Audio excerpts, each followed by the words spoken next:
رحمت سے محرومی کا ایک سبب قطع رحمی۔ رب تعالیٰ پسند فرماتا ہے کہ مسلمان اپنے رشتہ داروں کے ساتھ حسن سلوک کرے،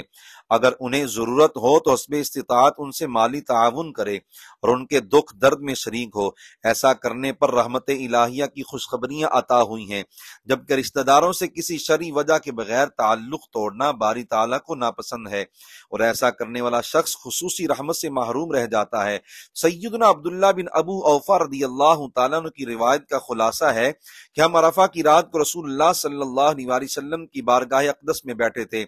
آپ نے فرمایا، اِنَّا لَا نُحِلُّ لِرَجُلٍ أَمْسَى قَاطِعَ رَحِمٍ إِلَّا قَامَ عَنَّا، یعنی اگر یہاں کوئی قطع رحمی کرنے والا یعنی رشتہ داروں سے تعلق توڑنے والا موجود ہے تو وہ اٹھ کر چلا جائے۔ سیدنا عبداللہ رضی اللہ تعالیٰ عنہ نے فرمایا، ایک نوجوان حلقہ میں پیچھے بیٹھا تھا، وہ اٹھ کر اپنی خالہ کے پاس گیا اور اسے سرکار دو عالم صلی اللہ علیہ وسلم کا ارشاد سنایا،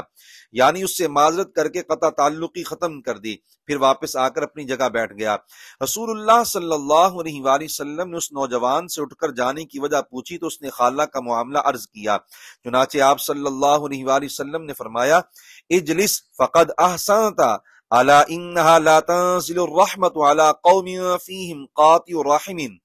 بیٹھ جاؤ، یقیناً تم نے اچھا کیا، بے شک اس قوم پر رحمت نازل نہیں ہوتی جن میں قطع رحمی کرنے والا موجود ہو۔ سوال پیدا ہوتا ہے کہ ایک شخص کی وجہ سے پوری قوم کیوں رحمت سے محروم ہو جاتی ہے؟ محدثین کرام نے فرمایا، جس قوم میں ایک شخص اپنے رشتہ داروں کی حق تلفی کرتا ہو اور دوسرے اس کے اس گناہ پر مدد کرتے ہوں یا باوجود قدرت اسے نہ روکتے ہوں تو وہ سب لوگ رحمت سے محروم رہ جاتے ہیں، کیونکہ قدرت کے باوجود گناہ سے نہ روکنا بھی گناہ ہے۔ قطع رحمی سے متعلق ہم اپنی صورتحال پر غور کریں تو بہت افسوس ہوتا ہے۔ معمولی باتوں پر رشتہ داروں سے تعلق توڑ لینا ہمارا معمول ہے۔ اگر ہم اپنی سوچ میں بہتری لائیں اور چھوٹی چھوٹی باتوں سے درگزر کرنے کی عادت ڈالیں تو رزق و عمر میں برکت کے ساتھ ساتھ ذہنی سکون بھی نصیب ہوگا۔